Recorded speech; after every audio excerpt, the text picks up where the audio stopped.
In this video, I am going to share with you what it was like to build a pig barn in Congo, Kinshasa. In 2022, I officially launched the pig barn project after a long time trying to figure out what I wanted to do with my land. An estimate was given to me based on what I described to the mason that I needed done, which I believed was affordable and probably doable at a short period of time. Remind you, I had just gotten my income tax from the IRS, which meant I had enough money to at least start with the foundation. Things were moving along very well. Although, when my income tax budget came to an end, I then started to feel how tough building can be. I quickly started to realize how broke I am, as I had to keep up with the financial demand to finish the project. Every single paycheck I ever got at a time, good chunk of it ended up in Western Union in order to speed up the building process. I even intended to fly to Kinshasa to join my team as the construction was taking place because I wanted to be there. But unfortunately, I also happened to receive a phone call from the police department I had applied for. They wanted to move forward with me in their hiring process. At this point, I had to cancel my trip to Kinshasa and wait till the process is over with. I started talking to friends that were in my academy class to know what to expect, and I learned that they even check your credit history as a part of their hiring process. Well, guys, I feel horribly ashamed sharing this with you, but I have to come clean with y'all. In the past, I made terrible mistakes, like I had credit cards I used and didn't care to pay back, which destroyed my credit score. Because of that, I had to make things right with all the credit card companies because I wanted to be a police officer. Therefore, I had to pause the building until I paid off all my debts, which took quite a bit of time, resulting in delay of completion time frame that I had originally set for myself. It was about this level I paused everything to focus on catching up with credit card debts. I was stressed out more than I ever been because the idea was to complete the project as quickly as possible. Since I had one pregnant soul, which means a pregnant pig, in addition, the piglets that were born prior to that had already grown bigger, and since the structure where they were staying wasn't professionally built, they started breaking out of the structure. I ended up getting 2 pigs stolen even during that time frame. Luckily, my guy managed to find them and brought them back to the barn, and there were a lot of theft attempts as well, which, by the way, if you guys remember, I had to sell the boar I had back then so that I don't end up losing money on that. Every time they reported a new incident to me relating to the well-being of the pigs, it got me stressed out. Then my hiring process was complete. I started working for the Allentown Police Department and things started to get back to normal. It was around December 2002 towards the end, I resumed the project again. And here we are. That is a little bit of the background behind these projects. Please watch till the end and I'm pretty sure you will get some value off of this video. What's up everybody, my name is Merval. Welcome back to my YouTube channel. Thanks again for tuning in. I really do appreciate it. If this is your first time, make sure to hit the subscribe button and don't forget to turn on the notification bell so when I drop a video like this you get notified. Without further ado, let's jump straight to today's video. Okay guys, the title says it all. Today we're going to focus on pig barn completion part 1. I got 2 parts that I'm going to share with you, but this is the first part. The purpose of this video is to walk you through the entire project when you started. So you guys know, if you've been watching my video for a minute now, you should know that I had launched the pig barn project back in 2022, roughly around March. So the project was meant to be complete before the end of 2022, but unfortunately it didn't end up being the case due to numerous issues, which I also discuss in some of my videos that I'm going to link up here on above the screen somewhere here. Just look for it. It's either going to be on the right or left side, so I usually get it confused. But anyways, guys, you know I'm a huge advocate of Congolese youth in the diaspora going back home to Congo to invest in many different sectors. So if you guys are on board with that and you agree with my ideas, or at least my message, make sure to let me know in the comment section below if you are planning on doing something particular in Congo, Kinshasa. If you are trying to get into agriculture, hit me in the comment section below too, because we're all learning from one another. I don't know everything. I'm just learning along the way. I'm not in a position where my farm is producing or making profits or making me money yet, but it's still in a building stage. So I expect to get all kinds of help that I can get. But you guys being here, it lets me know that I'm not alone in this. And I appreciate your support so much. So thank you very much. All right, guys. I show you these clips, I show you these videos, I share these moments with you to inspire you, to encourage you that there is still hope. There is also ways to do things in the Congo without always thinking about returning to the West for another paycheck. So you could build or create conditions in Congo so you don't have to always continue to go back to the West, because we all know how we feel about being here in the West, especially if you're already getting established in the Congo or in Africa in general. It is very, very important that we pay attention to, this video, because this is going to help a lot of you start something. It cost me a lot more than I originally expected. But am I regretting for making that decision? Absolutely not. Is it worth it? 100%.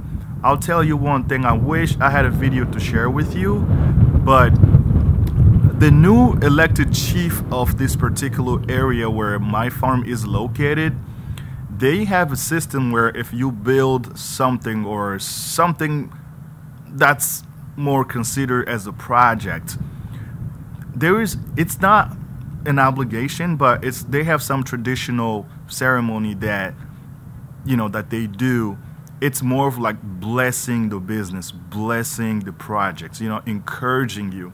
So I had to pay a fee, something like, it was like $30, maybe $50. They bought like a couple of things. They bought palm wine and and a variety of instruments that they needed for the ceremony. And the ceremony took place, and it went fantastic. It went perfectly fine. And I'm not the only one, because they do it with a lot of people. According to what my guys is telling me, I am the very first one, at least in that area, to have built something of this nature. But myself looking at it, compared to other pig barn structures that I've seen so far online, mine is way far away from being like qualifying for those criterias. But it made me proud that I did something that people appreciate. So the chief of the village actually sent a message to me through my guy saying that he's looking forward to meeting me next time I go to Congo. And that next time is right around the corner. I am going to share with you in a separate videos, but all you need to know, I am less than 2 months away from flying to Kinshasa. So you guys gonna be seeing a lot of farm related content on the ground, rather than just me piecing together different clips to share with you. But I'm going to be on the ground, because there is a lot more things that needs to get done around the farm. So being away from my farm and having my team complete this pig barn projects without me being there, this is a really great example of that.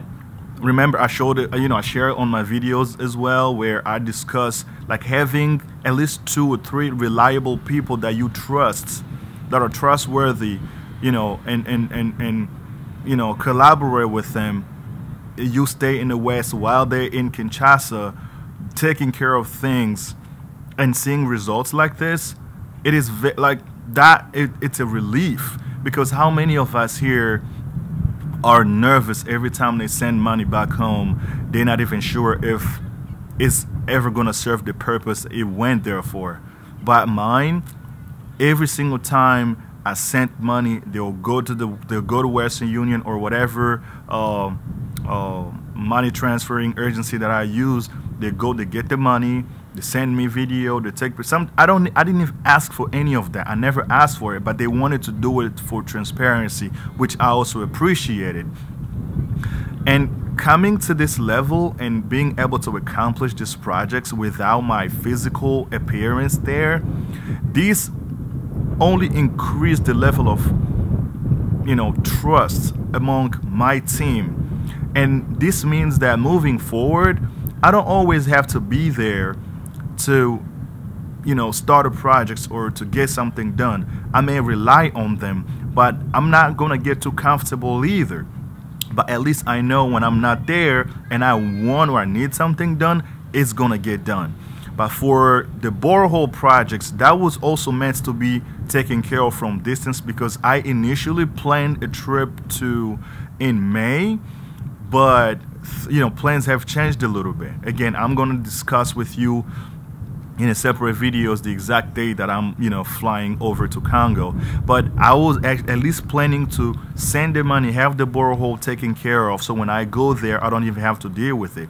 So now circumstances have changed, and now I'm going to be there, and I would like to be there myself to get it done, because when you're raising pigs and other animals, you have to keep in mind water. It's very, very important. You will need water in your farm, which is one thing that we're struggling big time with. Yes, we have the motorcycle, the kids that are the guardians of the farm, they ride a motorcycle to the near pot of wells, they fetch water and then bring it back.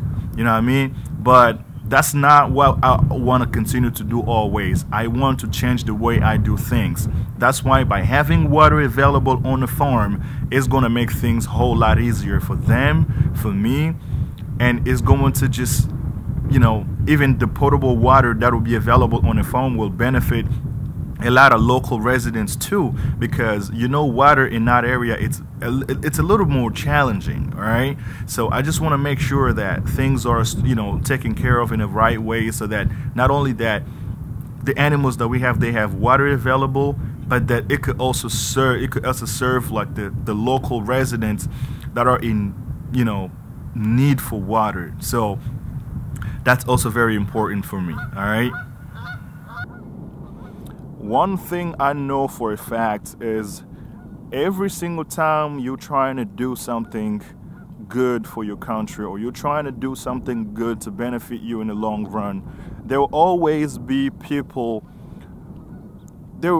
negative people around you, people that will try to discourage you. Never go back to Congo, that country is messed up, blah blah blah. Don't ever listen or pay attention to any of that. If you believe in your dream, don't just open your ears to negative people. Take the time to spend time with people that share the same ideology as you, and also take the time to watch what other people are doing, so you can get a clear idea what to expect, just in case you also feel that you're able to start something. All right, so that right there is very important to me. Positivity, maintaining a positive mindset in doing business, whether it is in Congo, in any African country, or in any part of the world, it is the greatest virtue you could possibly have moving forward. Because keep in mind, it is in your mind. Psychologically, if you don't think that you can do something, what do you think is going to happen? You're probably never going to be able to get it done in the first place, because you don't believe in yourself.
A little bit about this particular pig barn. So this pig barn has the capacity to accommodate at least 100 pigs. I know that is not a small number, but the objective is to increase those numbers by thousands, but we're not quite there yet. We're going to start small. There are also a lot of things that we need to discuss in regards to the pigs, because you guys know my pigs started multiplying at a fast pace, but unfortunately I didn't really have the barn. The barn wasn't ready quite, then yet. And then the pig continued to have more piglets, and I couldn't keep up with them. So at one point I had to get rid of them, get rid of as many as I possibly could to just make sure I maintained the number low. Just for the place where they were staying at, it wasn't really all that great. So now that the pig barn, my own projects is complete, they actually have moved already, but I am going to share those videos of them at a separate videos too. But as we speak now, I'm in a process of trying to make sure that the conditions are met and make sure that I'm not going to need extra work or some other accommodations for the pig. But where they are now, they're much safer, they're much more comfortable, and I am so happy. And it's alleviate, the burdens that I had over my guy who voluntarily allowed me to, accommodate the pig over in his mini barn that he had going on in his own property. But it got to a point where he never said anything to me, but he started to make me feel bad. I said, listen, I'm going to get this done as quickly as possible. And I'm glad that I did.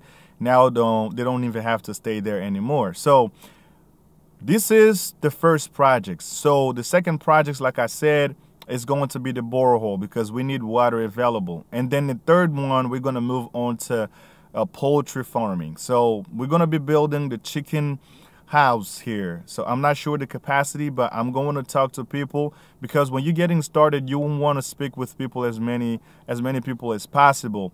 But I probably have a clear idea where I'm going to start with the chicken, because I'm not going to be building a really put together structures. I'll probably go for a basic one, because chicken structure shouldn't really cost you that much money, especially when you're just getting started, and then work my way up from there.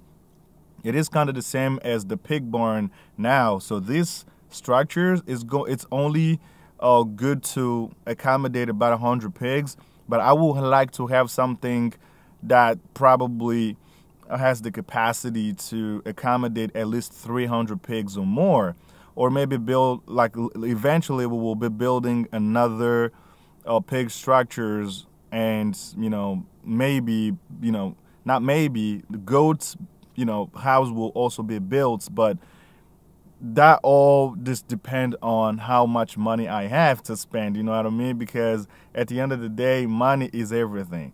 So if I would have had money right now, I would have had all of these projects going on at the same time. But I have to move from one after the other. And yeah, that's just how it's going to be, because I'm not sponsored by anybody. The money that I'm pouring into my projects is basically coming from my paycheck.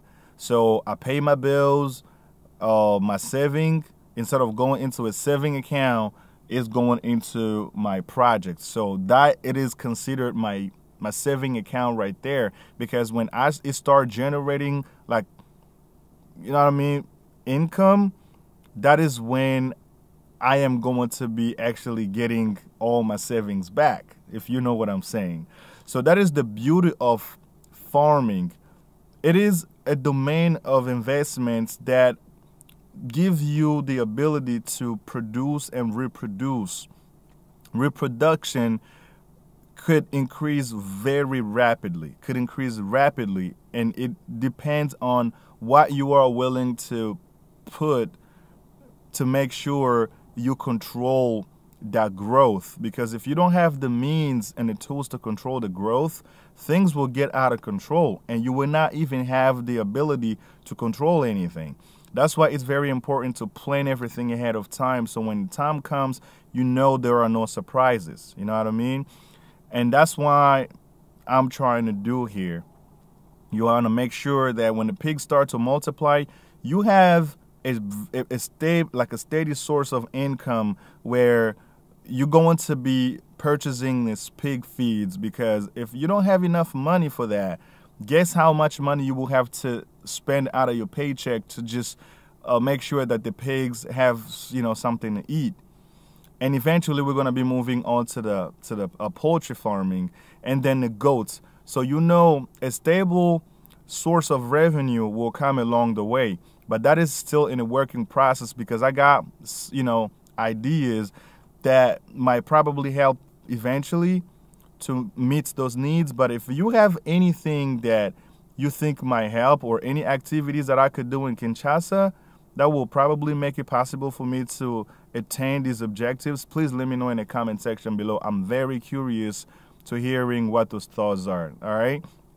So I appreciate you guys tuning in to watch these videos. This really means a lot to me. Continue to come back to watch more of my videos. And I appreciate you being a member of this awesome growing YouTube channel. Your presence is precious and your time is very valuable. I respect that. So do me a favor, hit the like button, hit the subscribe button, and don't forget to share this video with your friends or other relatives as well. Maybe they might be interested in this kind of content that I am sharing on my YouTube video. Stay in the lookout for part 2 of Pig Barn completion, because this is only part 1. I cannot wait to fly to Congo really, really soon. But I'll keep you updated on that when the time comes. Thanks again for being here, guys. Until the next video, I'll see you all guys later. Peace out.